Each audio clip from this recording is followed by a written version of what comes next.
online, I will make a few introductions. On my right is Anne Biggs, the Assistant Director of Planning.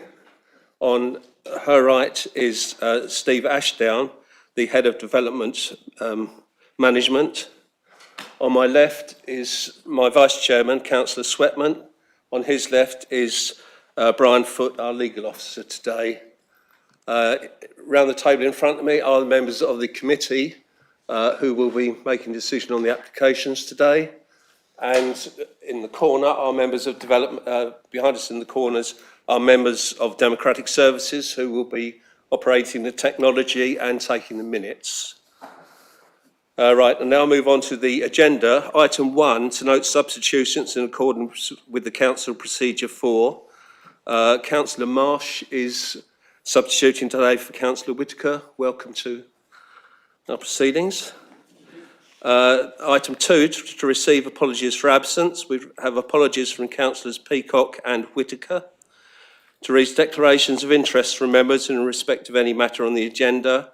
If members do have any declarations to make, can they please push the screen in front of them?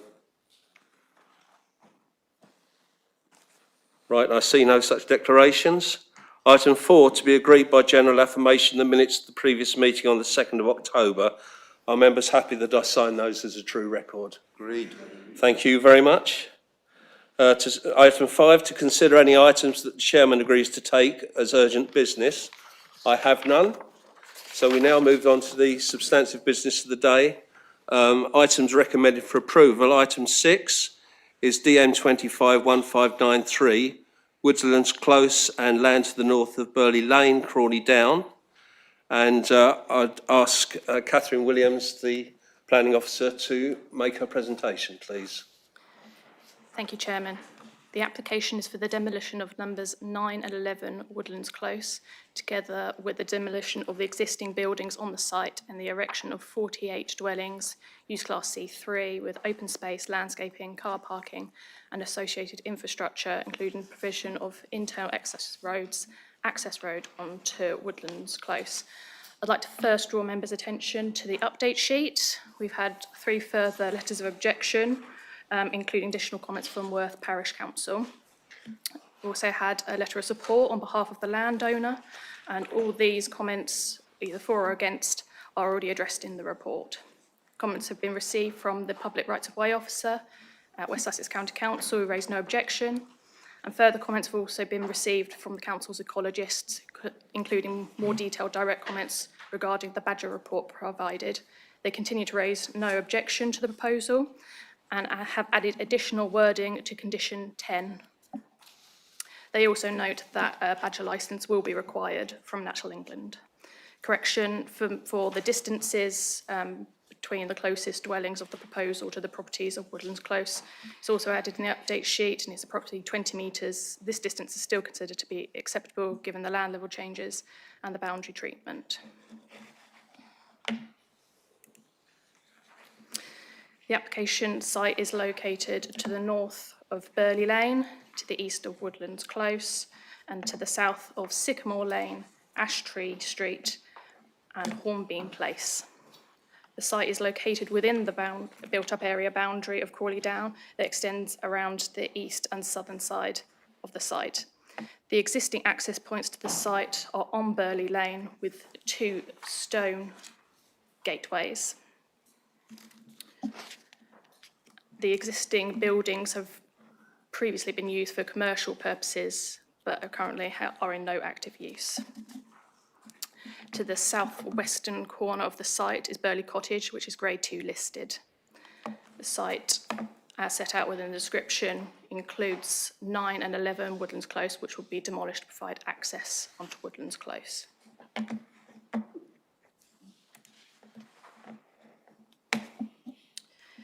The access for the proposal is off Woodlands Close, opposed to access via Sycamore Lane as set out within Site Allocation Policy SA 22.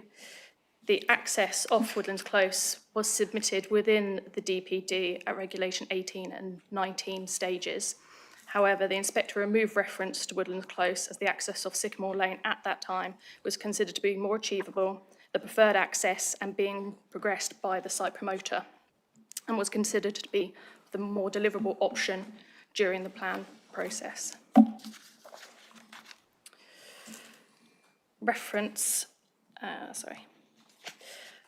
No concerns have been raised by the planning policy team regarding the principle of the access of Woodlands Close, and consider the proposal to be broadly in accordance with the objectives of policy SA22, which is set out on pages 24 and 25 of the report. No objection has been raised from West Essex County Council Highways Authority regarding highway safety, and this is set out on pages 29 to 31. The access would include substantial landscaping on either side, which provide separation from the adjacent properties and soften the appearance of the access within the street scene. And although it is noted this would be a change to the appearance of the street scene, but is not considered to be harmful to the street scene or the appearance of number 13 Woodlands Close, which is set out on page 33 of the report. The proposal is largely set away from the northern side of the site and the northern boundary, with the access continuing south and then through the site, crossing over an existing ditch. The layout includes 2 loops to the southern side with areas of landscaping around, and is also set away from the southwest corner with Burley Cottage. The existing stone gateways onto the site will be maintained, but for pedestrian access only, which is set out within SA22. So indicating with the cursor here is the play area, which will be a lap. The site allocation does require a leap. However, given the site constraints and the buffer zone required for a leap, this was not considered to be possible. However, financial contributions for improvements to existing play areas in the locality are to be secured in addition to this play area.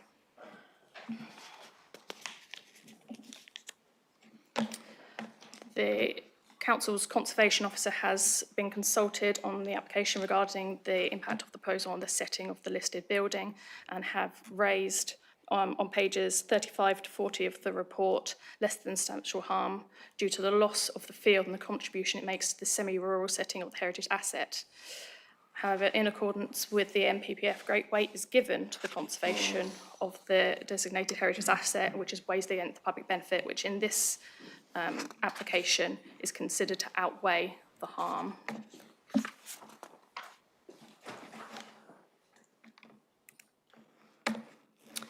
This plan indicates that the heights, the yellow buildings are single storey, 2-storey in blue, and 2.5-storey in purple.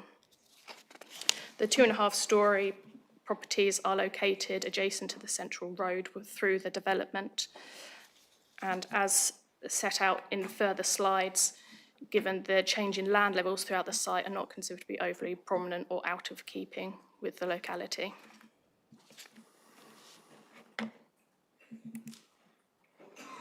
This next slide then shows the housing mix. 1-beds are yellow, green is 2 beds, blue 3, and purple are 4. The housing mix consideration set out within the committee report and is considered to accord with DP30. Shows the housing tenure. The private are in purple and affordable units in blue. 30% affordable housing is provided in accordance with DP31. Concerns have been raised by the Housing Enabling Officer regarding the grouping of the affordable units at the entrance in one group to the front of the site, and that it doesn't provide the pepper potting as required in the affordable housing SPD. Full assessment of this is set out on pages 41 to 44 of the report, and although it's not a desirable, given the position of the proposed units to the front of the site and that the design is tenure blind, it is considered that there are no grounds to resist the proposal on this issue.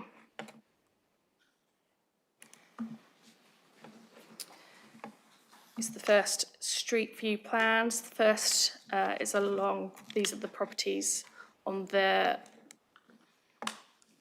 western boundary of the site backing on to Woodlands Close, and is a mixture of 2-storey and 2.5-storey. And as previously set out, because of the change of the land levels, the 2.5-storey fit in well and not overly prominent within the street scene. This also includes some of the affordable units here. The concerns regarding the impact on amenities of the residential properties of Woodlands Close are set out on pages 44 to 45. And although there are land level changes, the proposed dwellings, and given the it's considered that the separation distance between the proposed buildings and the existing residential dwellings are not considered to cause significant harm. The below street view plan is the reverse, so along that access road, but facing to the east with the two-storey block of flats, the access road in between.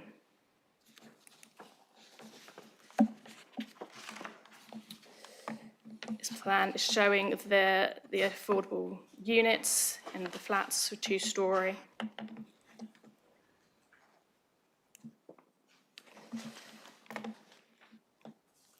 This plan shows the central road going through the site, facing north, again showing the two-storey block of flats, the bridge over the ditch, and this would be the location of the play area with the 2.5-storey dwelling, the fog, and two-storey dwelling beyond.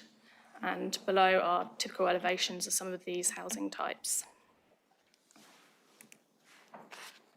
It's the same road through the site, but facing south, with Burley Lane beyond, with the ditch in the middle, and beyond would be the stone gateways, which would be retained.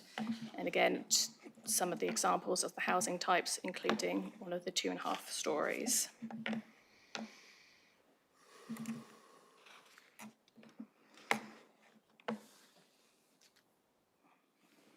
This is a cross-section facing towards over the ditch through the site, including 2.5-storey dwellings from the central road. The final street scene is the road facing onto Burley Lane with the landscaping in between, with further housing types below. It's a 3D illustration provided with the application showing the proposal from Woodlands Close and showing the access with the landscaping on either side, and again just noting that the 2.5-storey units and their position within the proposal.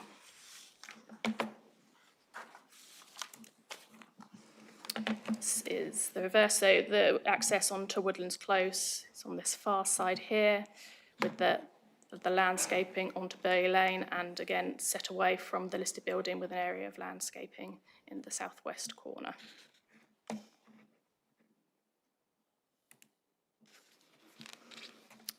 These elevations just show some of the details, so it will be a single type of brickwork throughout the development. However, detailing is proposed with recessed and projecting brick, as well as bonding throughout, showing the differentiation used throughout the development. No objection is raised by the urban designer and considers it to be high quality design.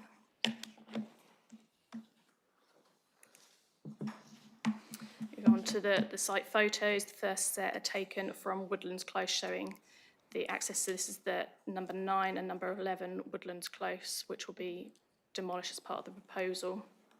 You see number 13 beyond. This right-hand picture is taken from the opposite side of Kiln Road, and this is number 13 with the number 9 and number 11 beyond to be demolished. The left-hand side picture is taken from Sycamore Lane. The existing planting here is to be retained. The central photo is taken from Ash Tree Street, where there is a footpath that runs then along the boundary with the site. And the right-hand photo is taken with the corner. This footpath leads up along the boundary of the site onto Burley Lane, and this existing planting would be largely retained.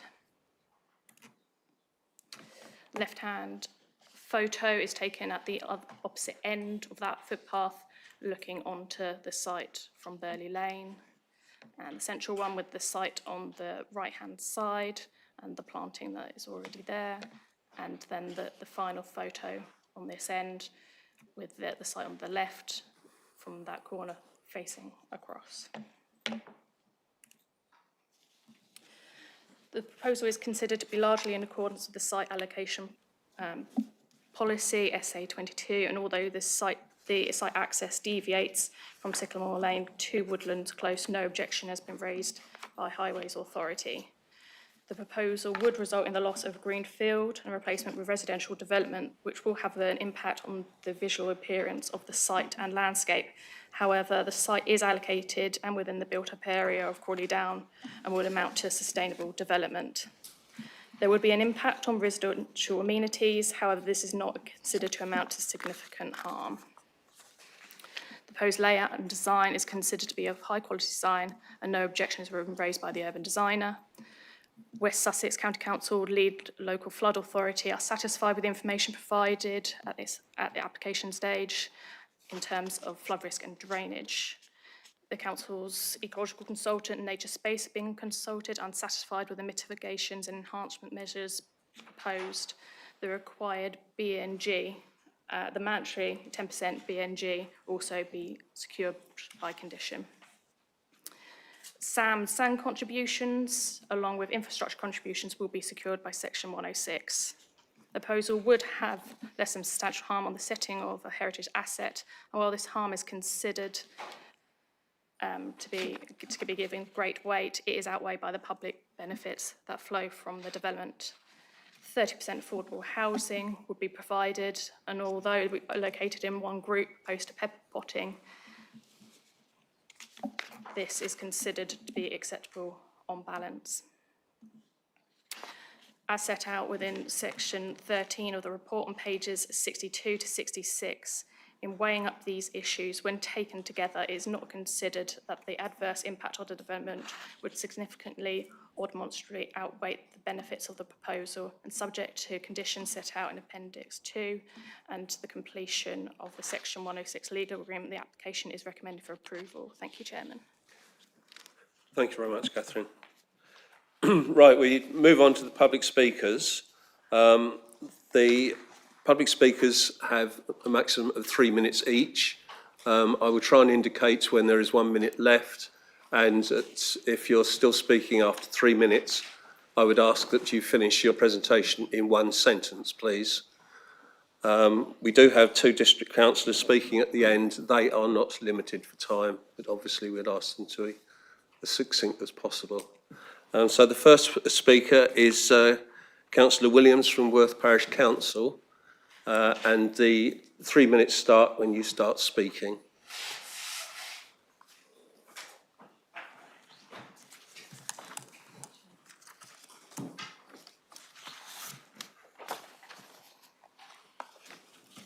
Thank you for letting me address you today. At Worth Parish Council, we respect your planning officers for trying to find solutions during difficult times. We understand the implications of the new NPPF, the lack of a district plan and 5-year housing land supply. We applaud your work on the planning position statement and determination to find a solution to the district plan. We worked with Waite to get the best outcome for the village for their 350 new homes, and we've thanked your enforcement team for recent prompt action. But this time, you've got it badly wrong. This development, with access via Woodlands Close, is a flipper's charter. The development is taking advantage of the lack of a 5-year housing land supply to bring forward a low-quality scheme to secure a consent and sell the site. They will gain financially without benefit to Crawley Down or MSDC. We predict the vast sums offered to the owners of the houses being demolished, the cost of the land, provision of affordable homes, 106 commitments, a Section 98 order for foul water drainage, consultants' fees and more will make it unviable. This application won't provide numbers towards the 5-year supply. It will end as an unviable consented scheme, counting for nothing more but precedent for a new application from a new site owner.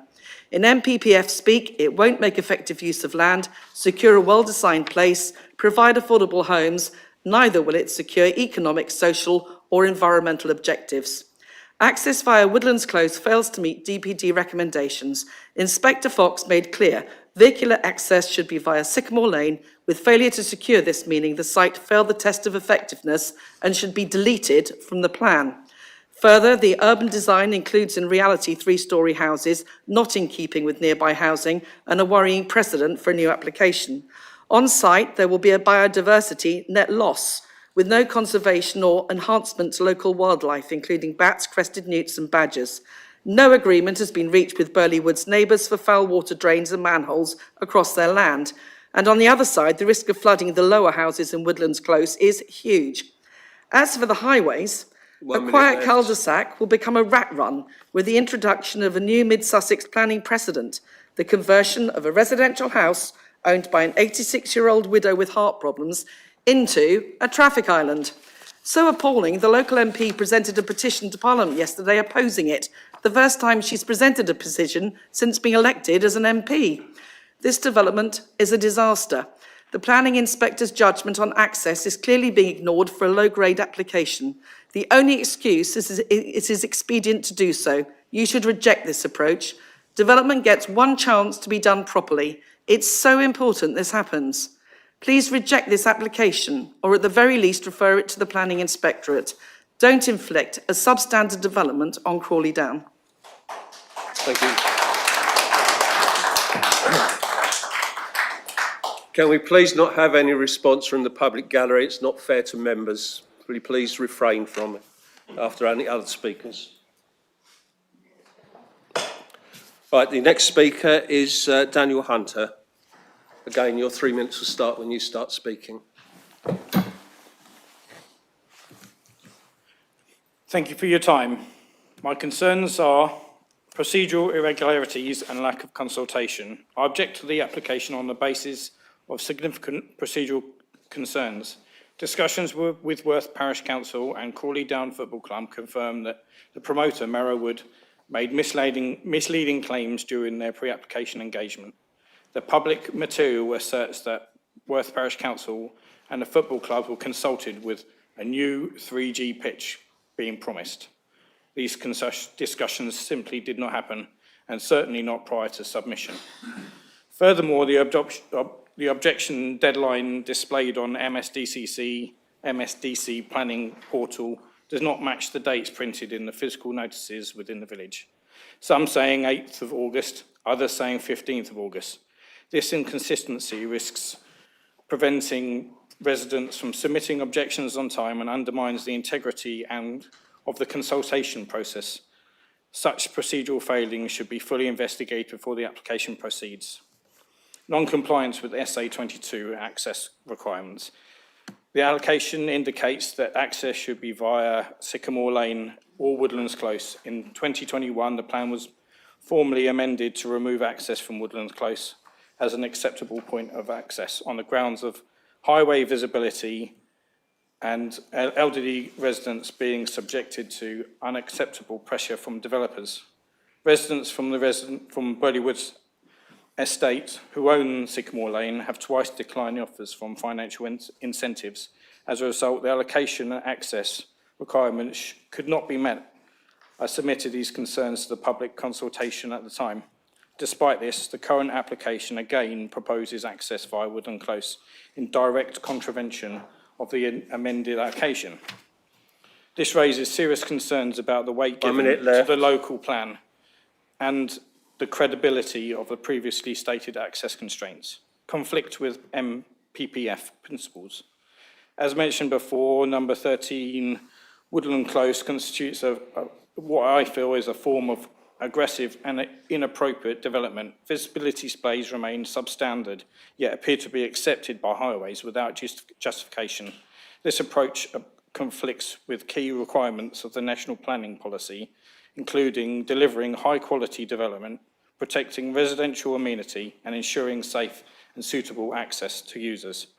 Insufficient infrastructure capacity. The village simply cannot handle an additional 50 additional dwellings, 200 dwellings.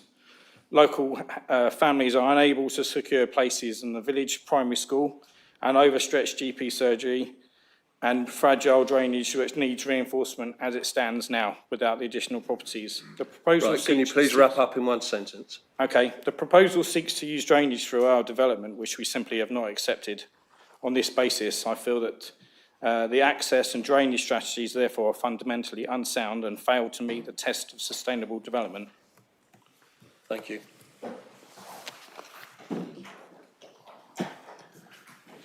Right, the next speaker is Carol Williams.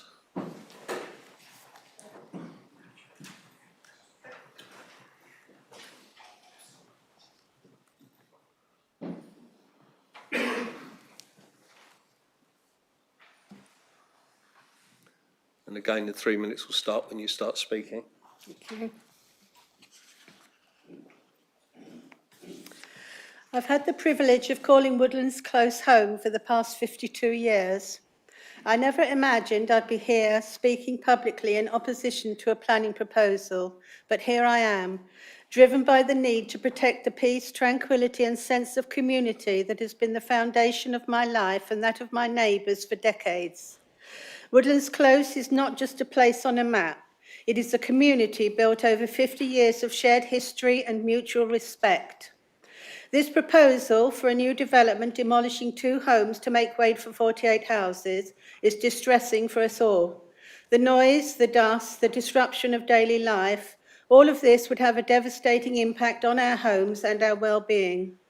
The destruction of the 2 homes would be a permanent scar on the landscape. After the building phase, the noise and traffic will continue. We would have vehicles passing directly between and opposite our houses at all hours, headlights shining into our homes at night, on-road parking spaces would disappear, and the peaceful atmosphere we've enjoyed for decades replaced with constant disruption. The developers claim that landscaping and a few shrubs along the access road will make everything acceptable, but greenery will not block noise, headlights, traffic, or the loss of privacy we will face.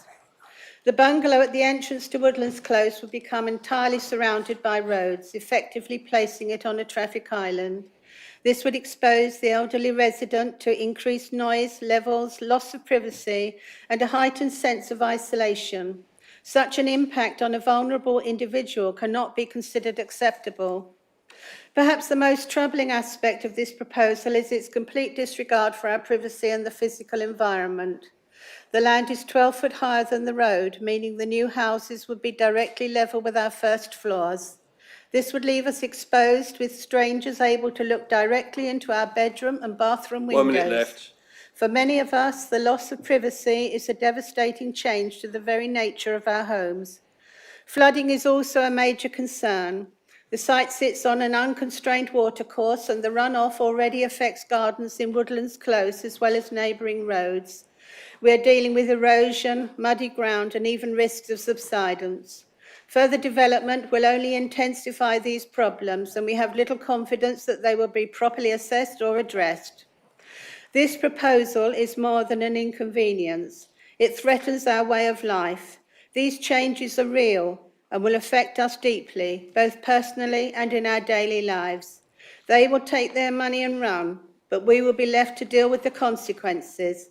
I urge you to reject this application and not destroy the peaceful and unique environment that has been our home for so many years. Thank you. Thank you very much. Can I please, I ask that you refrain from clapping. If you persist with it, I will ask for the gallery to be cleared. I'm sorry, it's not fair to members.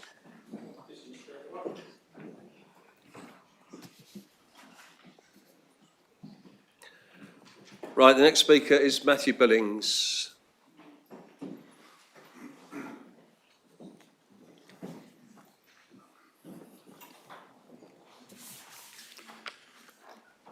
I am Matthew Billings, Chair of the Sandhill Lane Residents Association, representing the residents of Sandhill Lane who collectively strongly object to this planning application. The application submitted is not intended to actually deliver more housing in the area, but rather to generate a financial profit for the developer. Merriwood do not build houses and have a track record of securing planning permission before selling on the site with permission to another developer. They have themselves openly admitted that they do not intend to actually build the housing currently being applied for.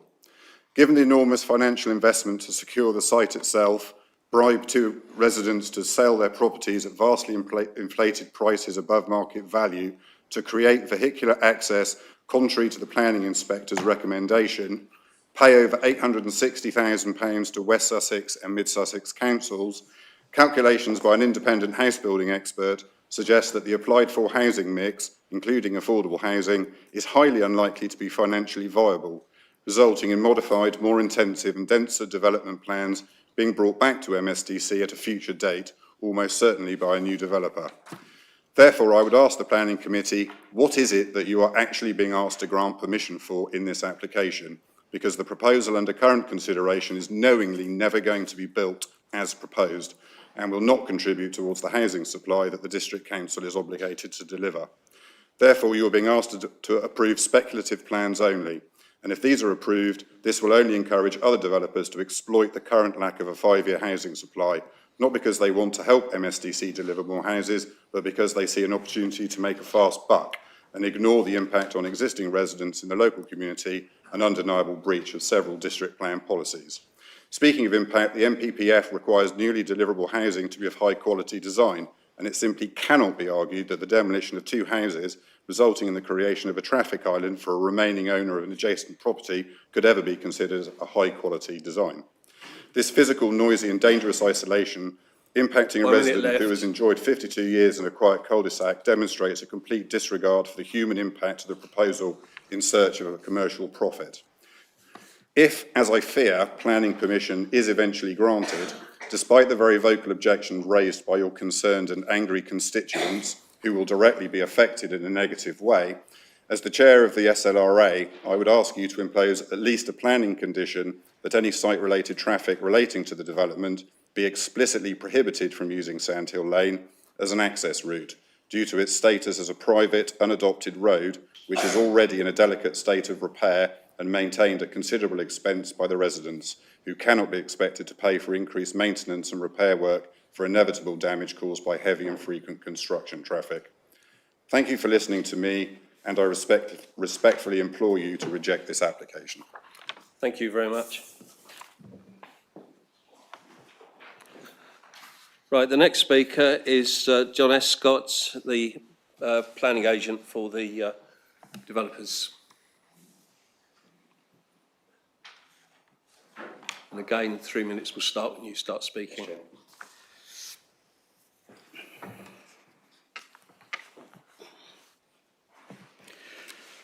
Good afternoon, members. We're not trying to take advantage or exploit the lack of a 5-year housing land supply, as has been alleged. This is actually a site that the council has allocated for residential development. It is a site that both the council and the inspector examining the local plan considered suitable to accommodate 50 dwellings. The application before you delivers 48 new dwellings. It delivers 15 of these, 30%, as affordable housing. It delivers over £1 million worth of infrastructure contributions. It delivers new green spaces, which provide footpath links from Burley Lane to Sycamore Lane and Woodlands Close, and onwards into Crawley Down. And it delivers a scheme which your urban design officer acknowledges is of very high design quality. Access to the site is from Woodlands Close rather than Sycamore Lane, and while Sycamore Lane was identified as the preferred access in the local plan, there was a statement of common ground entered into between us and the council at the time, also put in front of the inspector, which confirmed that Woodlands Close would provide a safe and convenient means of access. Your policy team have confirmed that, and that's set out in paragraphs 12.4 to 12.6 of the officer's report. The inspector considered that Sycamore Lane should be referred to solely in the allocation, simply because that was the preferred point of access. Sadly, that's not been possible to secure. But the Highway Authority has raised no objections to the access in highway or network capacity terms. The access has been designed to provide very generous buffer strips. Those CGI images that were put in front of you earlier, I think, illustrate that point. I mean, I get the worry that's been expressed regarding 1 minute left. number 13, but everything that can be done will be done in terms of the securing of good landscaping and appropriate boundary treatment. So in conclusion, members, the development will make an important contribution to meeting the district's housing need, and your officers are firmly of the view, as indeed am I, that there are no good reasons as to why the allocation you have given to this site should not be delivered through the grant of a planning permission. And I would ask you, therefore, please to endorse the recommendation. Thank you, Mr. Chairman. Thank you very much. Right, the next speaker is Oliver Patrick, who I believe is from the developer. And again, the 3 minutes will start when you start speaking.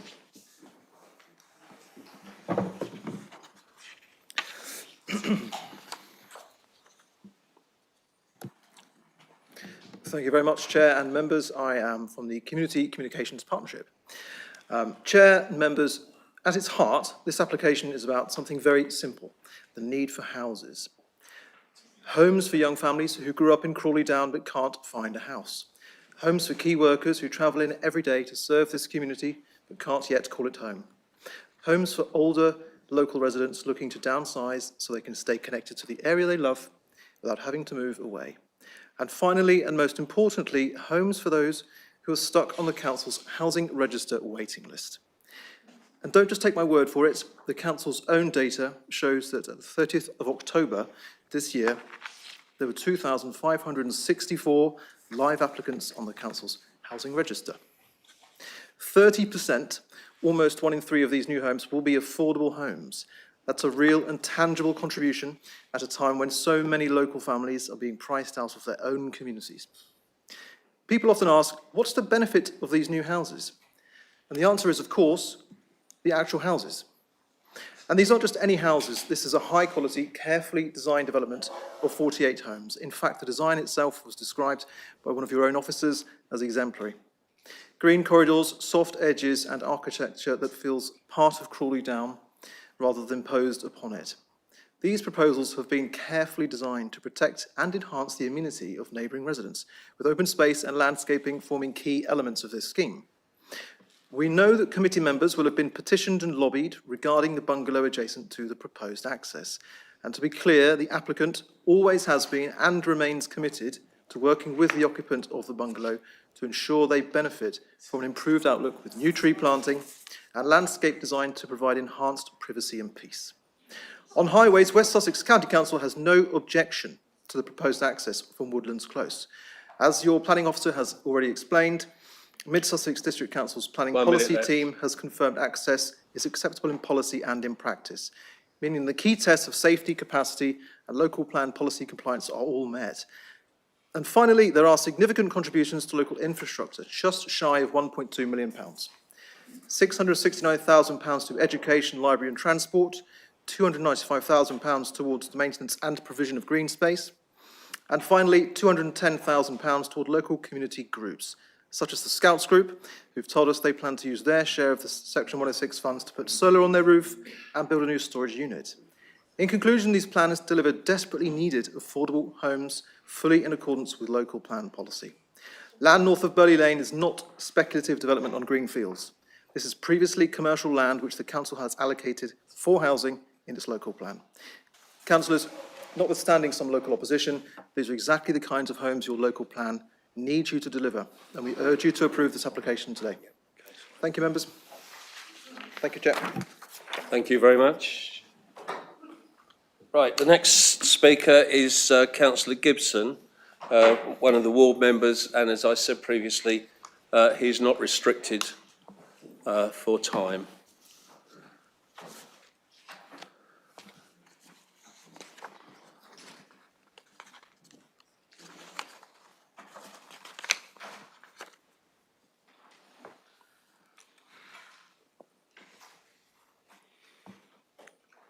Right, when you start speaking now, get lit up. I'm waiting for the light. Oh, there we go. Okay.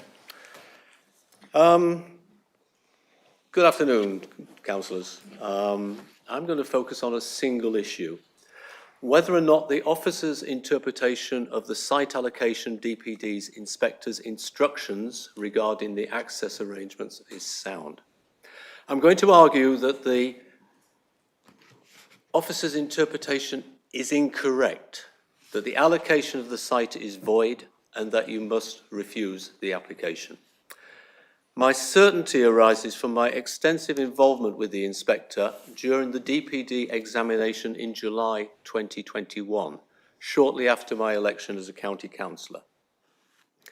Now, the site was originally put forward to the council as Sheila Site 519.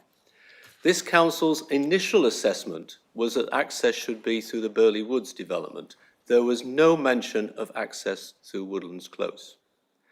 The draft DPD, submitted for examination in 2020, referred to both Sycamore Lane and Woodlands Close as possible access points and added that detailed access arrangements will need to be investigated further. Now, this is important because you will recall the allocation of a site in the DPD addresses only the principle of development and the access arrangements. In July 2021, I told Mr. Fox, the inspector, that he needed to clarify the access arrangements for this site. I explained the local geography of both Sycamore Lane and Woodlands Close, which I believe that you've seen on your site visit. I told him that the freehold of the Burley Woods estate was in the process of transferring from the developer Miller Homes to a resident-run management company, and I know he subsequently visited the site. So we can be certain that his decision-making was fully informed. I went on to say, and I've recovered my actual words from the YouTube recording of the public hearing. The second point that I want to make is much more important. As a councillor, I have residents in Woodlands Close, members of a community who have lived together as a community for 50 years, receiving letters from a developer offering them significantly large sums of money over the value of their houses in order to purchase their property, knock it down and push away into the field behind. Now, I think that is outrageous. It is not sustainable development. It's nothing to do with environment, and it's outrageous that Mid Sussex have allowed this situation to occur.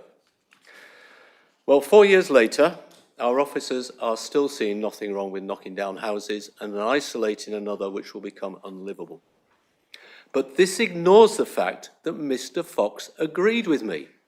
In a main modification to the draft DPD, he told Miss Sussex to remove the reference to Woodlands Close as a possible access, leaving only Sycamore Lane. And he went on to say, and this didn't make it into the policy statement that you'll find on the planning portal, if access cannot be demonstrated through agreement with the relative landowners, then this allocation should be deleted from the plan.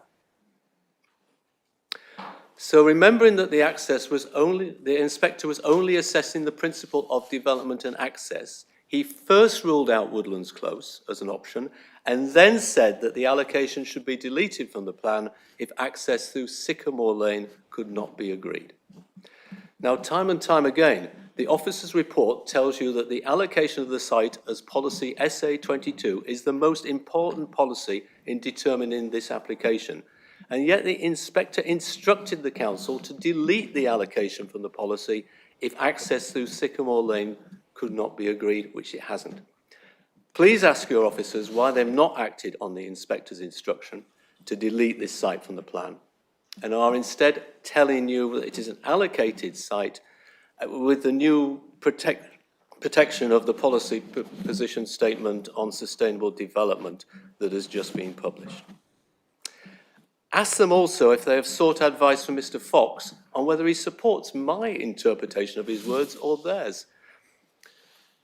And note that if you were being asked to determine this application as an unallocated windfall site, as it should be, then refusal would be a clear outcome. The officers and the speakers have made much of the lack of objection from West Sussex Highways as supporting access through Woodlands Close. In this respect, the officers are failing to understand that the inspector removed Woodlands Close as an option because of the adverse impacts on the community, not for transport-related restrictions. It's DP29 which informed his decision. Now, these arguments are not going to come as a surprise to the officers. I've corresponded with them at length, both as the District Ward Councillor and West Sussex County Councillor. None of that correspondence has been published on the planning portal for you to read. The officers, as they've noted, did prepare and post a policy position statement.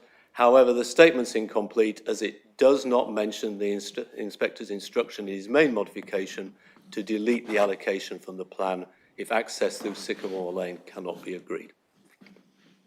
I'll just make one final point. I understand that the premium being paid on each of the properties to be demolished is around £1 million. I don't know if that's totally true, equivalent to a lottery win. It's not a material planning consideration, but the developer will need to recover that £2 million through the commercial sale of only 33 homes if you take out the affordable element. That's a 60k premium on each house on average, which will make them unaffordable. These aren't going to be houses for the young families of Crawley Down to buy. It's not unreasonable to think the developer will want to save costs elsewhere and invoke the development liability supplementary planning document as construction progresses to seek relief from other contributions. Although I'm certain that my interpretation of Mr. Fox's main modification is correct, and that this application must be determined on the basis that it's an unallocated site and therefore refused, I understand that you may be uncomfortable as a committee adjudicating between two radically different interpretations of a key consideration. If that is the case, you have the option as a committee to refer the application to the planning inspectorate for determination through the calling process. And I'd suggest that the planning inspectorate is ideally placed to understand the objectives of the main modification issued by their inspector. Thank you. Thank you, Councillor Gibson.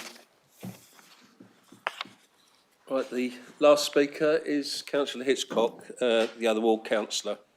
And again, he isn't restricted in time.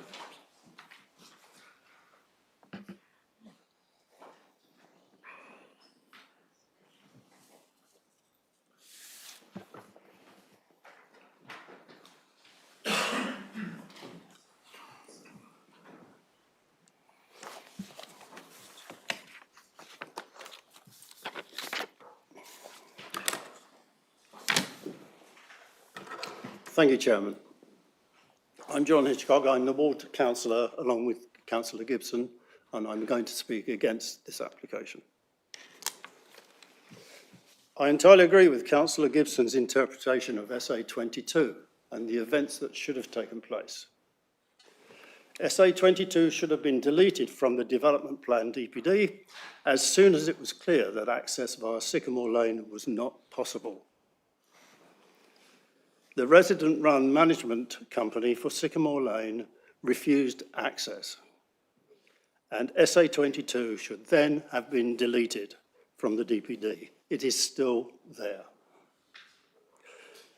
So why is this committee presented with an application based on SA 22 with access via Woodlands Close? I fail to understand that. The application is totally incompatible with the inspector's written instruction to delete SA 22 and should be refused on that basis alone. I would like to talk shortly about the adverse impacts on Woodlands Close. Councillor Gibson has explained those in some detail. I would say that I have looked and listened to the record of the meetings between the inspector and us, and he is quite clearly in favour of protecting the environment of Woodlands Close, and that forms part of his decision-making in rejecting Woodlands Close and asking for an access through Sycamore Place. He was trying to protect what is a quality environment for the residents of Woodlands Close. I'd like just quickly to talk about affordable housing location. If you remember the slide that was up on the board, up on the screen, the whole of the housing allocation was situated in the northwest of the site, close to the access. DP 31 affordable housing states all affordable housing should be integrated with market housing. Statement. None is integrated on this site, therefore it does not comply with DP 31. I'm not going to talk about viability. I think Councillor Gibson has closed that very nicely. I do want to talk a little bit about the flood risk assessment. It's something I know a little bit about from my previous history. The Harrington's document, I think, is a well-written document. It is a proposal document. It is not the factual element that will come out through condition. But I do think they've under-egged the amount of site that should be incorporated within the rainfall collection area. They have noted that the lane, Burley Lane, which is at the south side of the site, can overflood. And it does on a regular basis. I walk it probably twice a week with a dog. It's often wet, and the land on the western side of the development puddles and floods. And it stays like that forever until we get sufficiently good weather for it to be evaporated off. I would therefore say that there is probably a miscalculation in the Q-bar number for this site, and it needs looking at if you get planning permission. I have one other little thing I'd like to talk about. The layout of the site, I think, is quite good. I think it works well. What is really worrying for me is the height and elevation of the properties which run along the rear of Woodlands Close East. It was said that there is a 3-metre drop. There is an increasing drop along that lane because Woodlands Close is set down in an old quarry base, and the land to the east of it is the natural land rising up. It worries me somewhat that we're going to have properties on that elevation to the rear of Woodlands Close, which will appear to be substantially higher than Woodlands Close. I have visited many of the properties along that side of the road. There is an increasing slope line which generates a fall from about 4.5 metres down to about 1 metre where the proposed houses are going to be taken down. It worries me that 2-storey and 2.5-storey, I will call them 3-storey, dwellings are situated at the back of those houses with a significant potential for overlooking. Just one other point which I've picked up. Here is a copy of the Statement of Common Ground, which was signed by Andrew Marsh on the 11th of August 2022. The inspector's changes to the DPD, and especially SA22, were made in 2022. This is therefore gazumped. It has no value at all in this application. I have no other comments to make, and respectfully request that you refuse this application on the grounds that it does not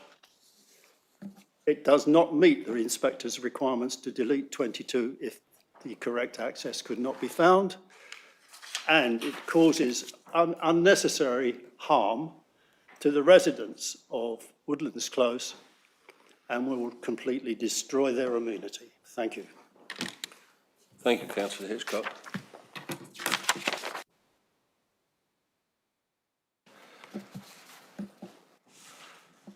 Right, there are a lot of presentations there. Would you like to respond, Catherine?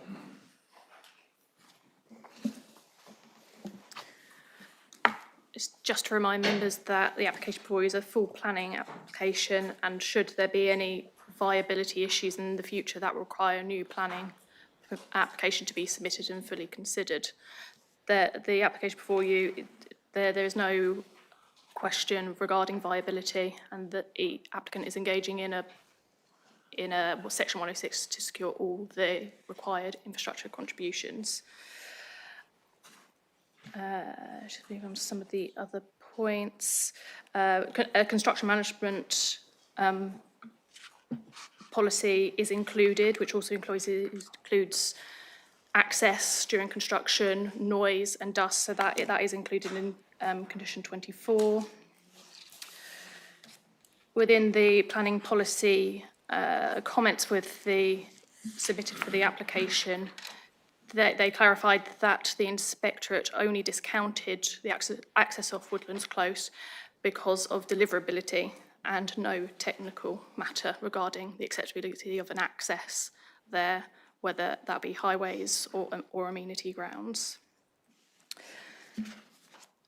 And just regarding flood risk and drainage, the lead local flood authority have been consulted on the application, but we can only consider and address the flood risk and drainage problems arising from the site and not any existing issues off-site.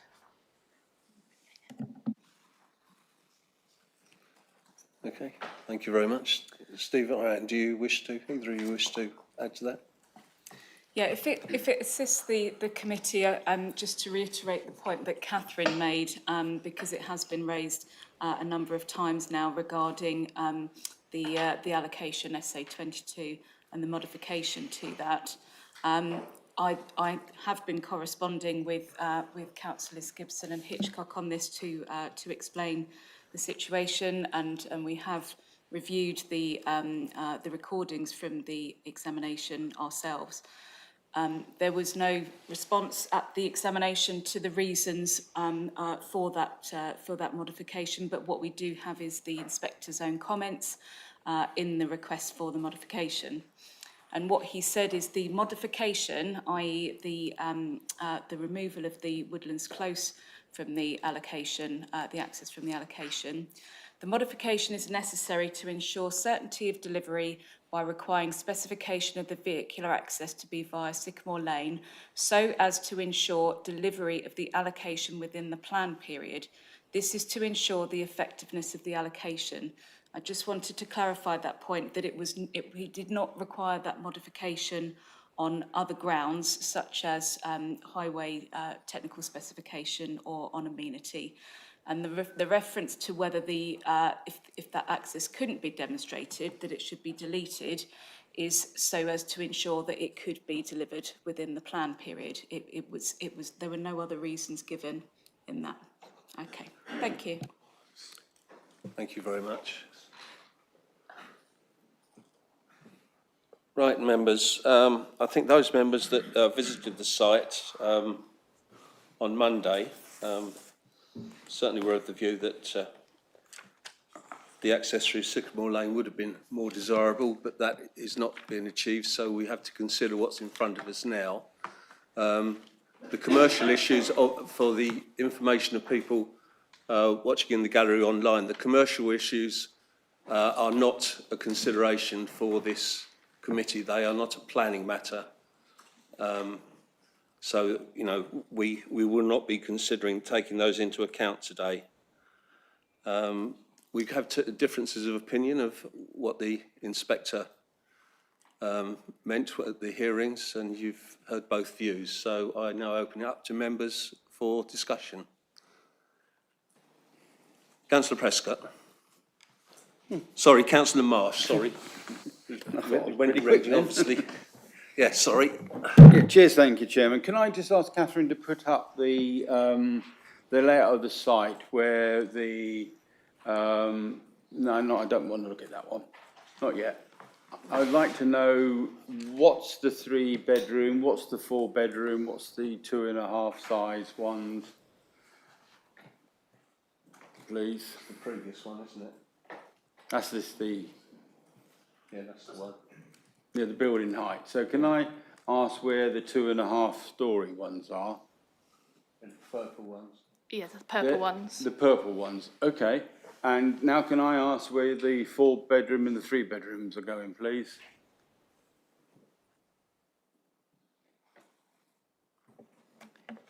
So the 3 beds are the blue and the 4 beds are the purple. So largely the 2.5 stories are the 4 beds, but not all of them. Okay. Slightly confusing. Can't quite work out whether they're semi-detached, one's a 4-bedroom, one's a 3-bedroom. But anyway, it looks like the 3-bedroom one overlooking parts of Woodlands Close are 2.5 stories. And we heard from Councillor Hitchcock that they're about 3 metres higher. And as we heard from one of the speakers, that they'll be looking into somebody's house. Now, I am aware that the principle of development has been established. And that's why we are in the devil in the deep blue sea on this one. It has been established. This is a full application, so it's really down to how it looks and the housing mix and other considerations. So the development is as is it is. So we have to decide what they've decided to do, is it matches what we feel should happen. And I have some slight concerns over this one, I must admit. The application is coming off Woodlands Close. We've heard various from the 2 ward councillors, and we just heard from Head of Planning and Policy Control that it's coming off this one, and it's a difference of opinion on interpretation. The problem I have is the housing mix. I feel there's far too many 4-bedroom houses. So straight away, that tells me this isn't really for the people of Crawley Down. If this was 2 and 3 bedrooms, then with a smattering of 4-bedroom houses across the site, I might agree. But they are, even when you put in the 1-bedroom and the 2 bedrooms, they still don't get anywhere near the 4-bedroom ones. So I do feel that that's slightly misleading, and I really don't like the idea of having that many 4-bedroom houses, because they won't sell. They certainly won't sell in that site. And they'll be on the books for a long, long time, and then they'll come back and say, oh, sorry, are we bad? Can we have some 3-bedroom houses instead? Which means the density will go up. That I do have an issue with. And Councillor Hitchcock, because quite rightly, and he sits on my committee, as does your Vice Chairman, we had a development down off Colwell Lane where they decided they wanted 4-bedroom and 3-bedroom houses overlooking Bowden Way. And we took the decision that that really wasn't a good idea, because it'd be looking too much into people's, living spaces, and we refused it. There were other reasons we refused it. They lost their appeal, and as far as I know, it's never come back. I think I have real issues with this. I would like to hear what the other members are, but my back of my brain says this is an allocated site, so therefore we're tinkering with the edges here. I do have concerns there are too many 4-bedroom houses on this site, and I don't like the idea of the 4-bedroom looking over the back of the houses there. So that I do have a concern with. But I'll listen to what other people have said. Thank you, Chairman. Right, thank you, Councillor. Before we go on, Steve Ashdown would just like to make some comments. Just to clarify the point on the housing mix, that's set out on page 42, para 12.71. And in terms of 4-bed units, it's only 14 4-bed units on the site. So it is predominantly 2 and 3 bed and 1-bed units. So the 4 beds make up 29% of the overall mix. Just to clarify that point. That's if it was truly going to be. Sorry, Chairman.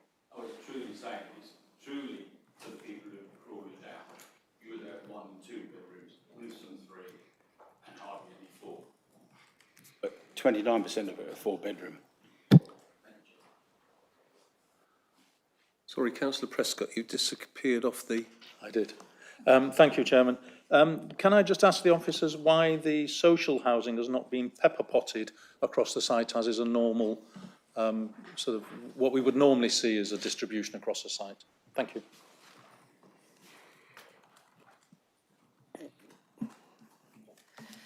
So that's due to the constraints of the site largely. They've also engaged with housing providers, and for maintenance reasons, they prefer to have them all together in one group.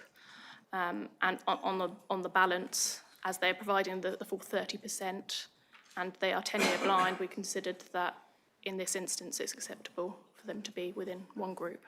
Can I come back, please, Chairman? Yes, certainly. And do we consider that's acceptable? Because we've used counter arguments on other sites where pepper potting is preferred. Here, because you're saying the developers or the provider of the housing, not the developer, would prefer them all in one group. Would that argument not start to apply on when we see other sites in the future? Thank you.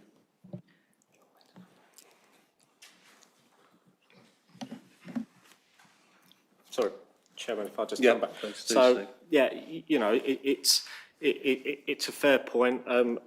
We set out the point on para 12.75. It's an unusual situation. In terms of this particular layout, the affordable housing is at the front of the site, so our previous concerns on other sites have been, because it's being tucked away at the back, it's at the front, it's tenure blind. And on balance, that we don't believe that is a reason to refuse the application. It's not ideal, but we don't believe it's a reason to refuse the application in this instance because of, as we set out in para 12.75. Thank you. Thank you. Councillor Jackson. Thank you, Chairman. I visited the site on Monday and observed on the site there were some dilapidated buildings, quite unsightly buildings, and therefore the site does need some sort of improvement. The principle of building on this site is established in the SAPD, but of course I'm not all that happy with the access through Woodlands Close. But then of course you have to balance between is that an access favourable or unfavourable, or we're going to have a number of houses and a number of social houses. So on balance, I think I will be in favour of going ahead with having the number of houses. I agree with Councillor Marsh that there is a disproportionate number of 4-bedroom houses. Obviously, for the developer's viewpoint, that brings in more money, and obviously the viability of the site is important. But I would like to have seen more 1 and 2-bedroom properties, much more cheaper and available for local residents to purchase. In terms of the pepper potting, this is a relatively small site, so the social housing won't be tucked away in a sort of obscure corner. It's in part of the site, although it is actually going to be by the main access roads, so obviously there'll be quite a lot of traffic passing these social houses, so that's a bit of a downside. But on balance, we've got to balance all these things, and of course there is a difficulty, and we have to come to a judgment on the benefits as against the disadvantages. Thank you. Thank you, Councillor Jackson. Councillor Bates. Okay, Mr. Chairman. Yes, this is an allocated site. We've got to do something with it. The best I could offer is to suggest that we defer on the basis, particularly the access, I'm sure is better if we came in through Sycamore Lane. And I'm also very concerned about the number of 4-bedroom homes. So whether we could get anywhere with having this application amended by the developer, try to deal with the access and the number of homes that are being proposed, I would like to see that. Yeah, that's fine. One point I would make on that is that I would assume that if developer took 4-bedroom houses out, they would come back with more smaller houses, which would be higher than the allocation of the site in the DPD. But anyway, Councillor Reeves. Thank you, Chairman. Yes, I do find Councillor Gibson's point on the access quite convincing. I'd like to ask, where is the Badger set? I'd like to ask, are there any bus routes around here, and is there a travel plan? Apparently the nearest bus stop is over 400 metres away. And lastly, I'm concerned about plots 40, 44 and 48. This is paragraphs 1273, 1274. The rooms aren't big enough. Plot 40, this is not the standard size for twin or double bedrooms, so this isn't actually a four-person property or three-bedroom property at all. And further back, 1273, the two one-bedroom, two-person flats are below the required floor space. These are national requirements. Why aren't they being met? Thank you.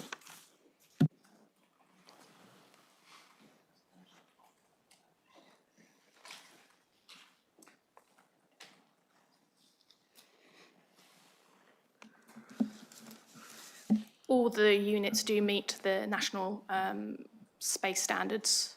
The Housing Enabling Officer, they seek to have the maximum occupation per dwelling. So for a 3-bed, that would, I think they require at least 5 people within that. But the size of the units proposed aren't for that capacity, but they do meet the national space standards for the number of occupiers proposed for the units. And in terms of the badger sets, locations, that is sensitive information. We can't have that publicly available.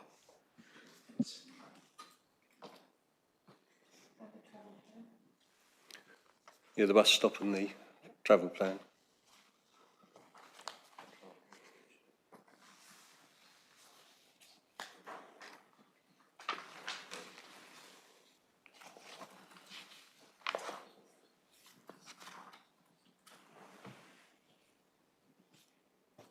So I'll certainly just say, obviously, in terms of the bus stop, then I think that's in the village centre. But in terms of whether this is a sustainable site or not, then it is a sustainable site. It's allocated in the district plan. It's considered, the DPD is considered a sustainable site. And certainly, usually, with all residential schemes with a certain size such as this, there would be a requirement for a travel plan to deal with encouragement other modes of transport.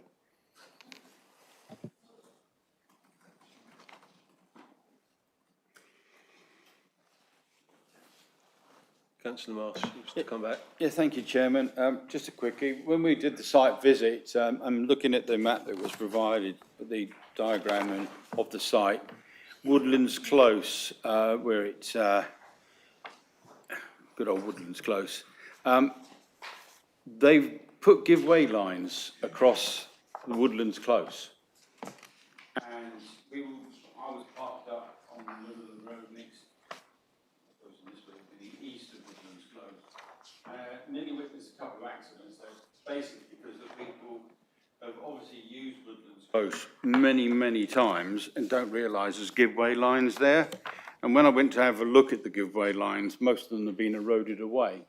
And I think if you're going to have a traffic construction management plan going through there, those give-way lines really ought to be reinstated. And whether that's, we can stipulate that, or I make a request to the county councillor to have a go at the highways. And I'm looking at Councillor Gibson there on that one, because the give-way lines on the northern side basically don't exist. So, and I think that's quite critical in terms of traffic flow through that site and along Woodlands Close. I think the reinstatement there, because it is quite dangerous. But I think on balance, I think I'll have to support it. Thank you, Chairman. I am unhappy with the amount of 4-bedroom houses, as I said before, but as I said in my ramble beforehand, that you take away a load of those 14-bedroom, they're going to come back with the viability and say, well, I want more houses on that site. Thank you, Chairman. Thank you. Steve, do you want to respond to that? I just wanted to come back and clarify a point with Councillor Reeves just on the travel plan. It doesn't require a travel plan because it's under 50 units, but you'll see on page 59, in terms of the contributions, financial contributions, the bottom one there in terms of para 12.137 is TAD, which is the total access demand, which goes to all sustainable travel. And that's 188,000 to be spent on active travel and public transport improvements across Crawley Down, which promotes sustainable transport improvements and surrounding infrastructure. All right. Does anybody want to respond to Councillor Marsh's point about the giveaways, or do we just note that? It is outside the red line boundary. We can note it and pass those comments on to West Sussex. Especially when you get construction management plan put in place. Oh, as you meet a lorry. On Monday.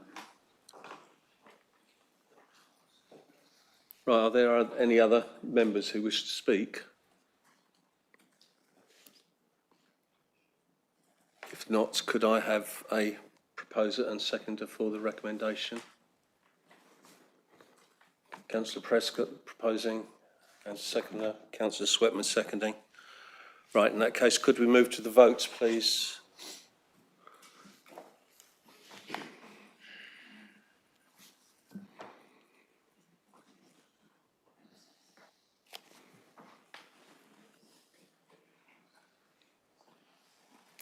That's 11. Right, the vote is now closed. 9 votes in favour, 1 against and 1 abstention. Therefore, the recommendation on page 12, para 3 and 3.1 and 3.2, which I will read for the benefit of people watching. It's recommended that planning permission is granted subject to the conditions listed in Appendix A and the completion of a Section 106 agreement to secure the required infrastructure contributions, SAM and SAN contributions, the biodiversity net gain requirements and the necessary affordable housing.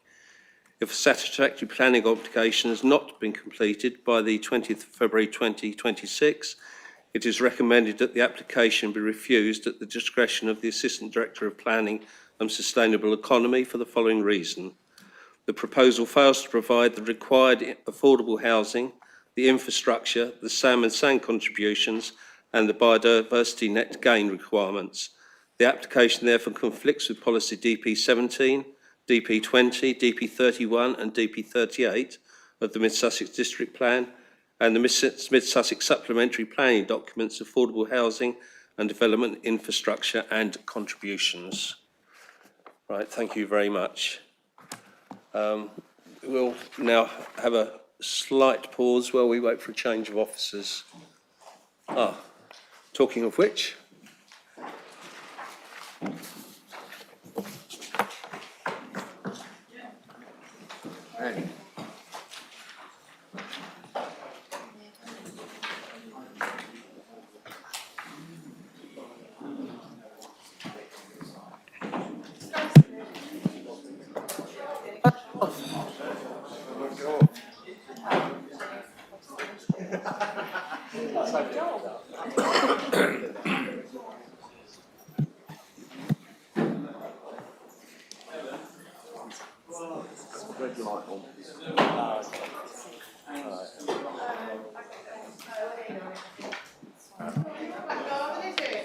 Be very careful not to sneeze.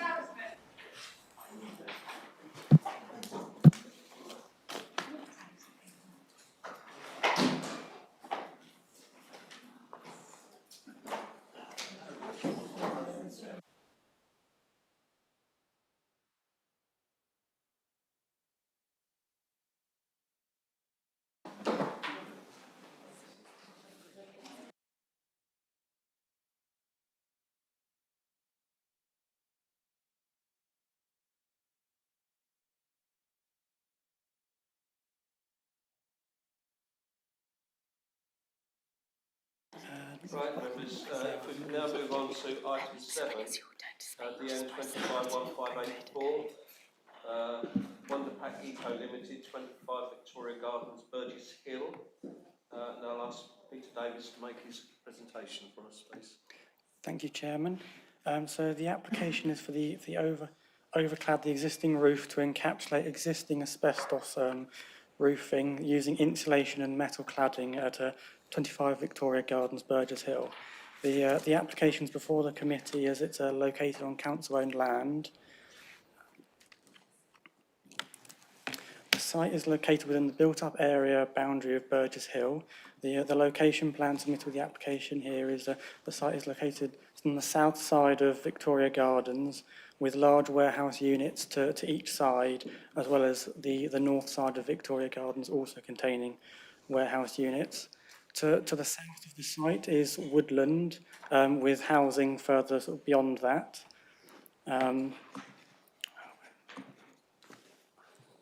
The block plan here shows that the yellow section of the building is the main warehouse with which the roof is to be developed with the cladding and the insulation. The white part to the south is an existing flat roof extension that was previously done, which mostly contains office space, with the blue area being hard surfacing around the site.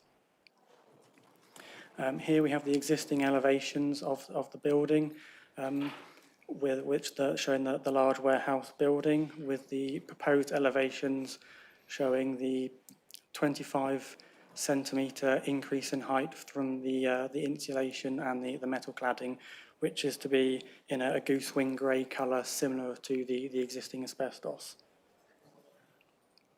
Here we have existing and proposed sections of the roof, with the right-hand side proposed section showing the increase with the insulation and the metal sheet roofing above, with an increase of 25 centimetres. Here we have photos from the site, with the first photo being from the northeast elevation, the second photo being from the northwest, and both the bottom photos being along the western side of the building. We had no letters of representation received during the application. Burgess Hill Town Council recommended approval, and environmental protection were consulted on the application due to the asbestos and have raised no objection, advising that encapsulation is a recognised method of managing asbestos. Work with asbestos requires compliance to the Control of Asbestos Regulations 2012, which is enforced by Health and Safety Executive. The design and character is covered in the report and is considered to be an appropriate design to the character of the area, and the proposal will result in a modest height increase using materials similar in appearance to the existing building. Due to the nature of the development and with the surrounding buildings also being warehouse units, the alterations will not result in a significant harm to the amenities of the neighbouring buildings, and therefore complies with policy DP26 of the district plan. The application is therefore recommended for approval subject to conditions set out in Appendix A. Thank you, Peter. Just to clarify, in case members haven't picked up on looking at this today, is that this would have been the only item on Councillor Marcy's committee last week, and he and I agreed that it would be a waste of officers' and members' time just to get everyone in for just to consider this application, so we moved it to the committee today. Has any members got any questions? Councillor Prescott. Thank you, Chairman. I fully support this. I did a very similar exercise on a building I owned. It made a massive difference in heat reduction, heat use, power use. There was no discernible change from the outside that you could see, and it's allowed, in my case, production to continue, so it doesn't disrupt the business, and I fully support it. I think it's a great use of old buildings. Thank you. Thank you very much. Councillor Bates. Yes, Mr. Chairman, it does fall within my technical experience. One thing that I would like to know is that the building looks sound at the present time, is that sooner or later that roof will have to be demolished and removed, and there will be this procedure of the asbestos in the roof. If it was done at the present time, what sort of impact would it have on the neighbouring properties, etc.? And it's not been explained that what's going to happen to the underside of the roof in terms of those people that would be working within the building. So I think we should have a bit more information and not just nod this through. I appreciate that Councillor Marsh seems to get some pretty decent applications on his committee. And I don't think we should just gloss this over and not discuss the issue of not the present time, but perhaps the long-term impact of this and probably other buildings. It's not really isolated in the area it's in, but, you know, those are my concerns. It seems that the building is being used at the present time and can continue to do so. But, those are my concerns. Before I put that to the officers, Councillor Prescott. Yeah, just if I can just share my experience, we found that before you could do any work on the roof, you had to put nets underneath in case any debris came through. With regards to and also that you can't actually overclad the roof unless a structural survey has been done to make sure it can take the weight and the faster runoff of the water, etc., because the water will run off faster off asbestos, and the asbestos gets encapsulated. And although, you know, and the roof I put on, which is broadly similar to this, had a 50-year life. So it's, yes, you're pushing down the line that one day you will have to deal with the asbestos, but in 50 years, I'm sure the way they deal with it will be better than it is now. But it just gets wrapped and it gets safe. It's just a safer way of dealing with it. And saying safety nets, stop. The main thing is the men working on the roof, because if they go through the roof, they need to be captured in the net, as well as the people underneath need to be protected from debris. But it's a fairly straightforward, easy, great value process. Thank you. My understanding, it complies with the current requirements, but would the officers, any of the officers wish to? I was going to say, I'm thankful for Councillor Prescott's input there, but, you know, obviously in terms of the concerns raised by Councillor Bates, that they largely fall outside planning in terms of, you know, there are other legislations, regulations that govern those type of issues that you've raised. So, you know, I think, you know, you just need to consider essentially what's in front of you. What will happen in the future will be covered by other regulations that will need to be complied with. Thank you. Do any other members wish to speak? If not, could I recommend approval, Chairman? Thank you, Councillor Sweatman. Councillor Prescott, seconded. Can we move to the vote, please?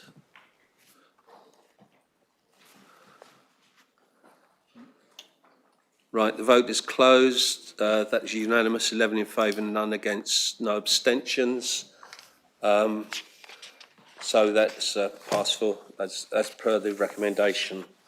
Moving on to item 8, questions pursuant to Council Procedure Rule 10.2. Due notice of which has been given. I have none. So I close the meeting at 3:27 and thank officers and members, and I would have thanked members of the public for their attendance this afternoon. We can just remain seated until the live stream is off.